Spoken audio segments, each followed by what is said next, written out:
बिस्मिल्लाहिर्रहमानिर्रहीम। तमाम Sindh employees alliance जा दोस्तों ऐं ख़ुसूसन पेटेलफ सिंध जा उहिदेदारो उस्ताद साथियो मेंबरो अस्सलाम वालेकुम।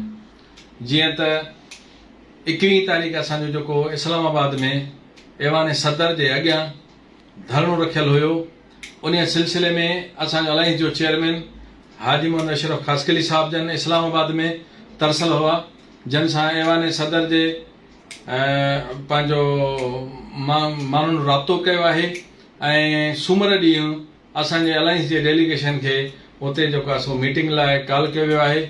उन सिलसिले में चेयरमैन साहब पंहिंजो वाज़िब पैगाम ॾिनो आहे तमामु जेको आहे एम्प्लॉइज़ अलायंस जे दोस्तनि खे, त दोस्त इस्लामाबाद जेको निकिरी रहिया हुआ कि अॼु निकिता, कि अॼु निकिरणा आहे, कि सुबुह सां निकिरणा आहिनि, त उन जे लाइ इतला आहे त दोस्त महिरबानी करे जेको आहे इस्लामाबाद तरफ़ न निकिरनि। जेकॾहिं असांजूं ॻाल्हियूं सूमर वारे ॾींहं ते कामयाब न थियूं त वधीक नओं तफ़सीली जेको आहे सो लाअमल तयारु करे अलायंस जे तरफ़ां सभिनी दोस्तनि खे ॿुधायो वेंदो।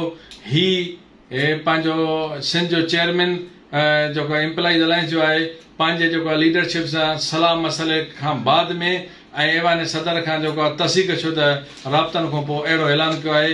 अहिड़ो जेको आहे सो इतला पूरी सिंध जे उस्तादनि खे, दोस्तनि खे, एम्प्लॉइज अलायंस खे ॾिनो थो वञे। तव्हां सभिनी दोस्तनि जी महिरबानी।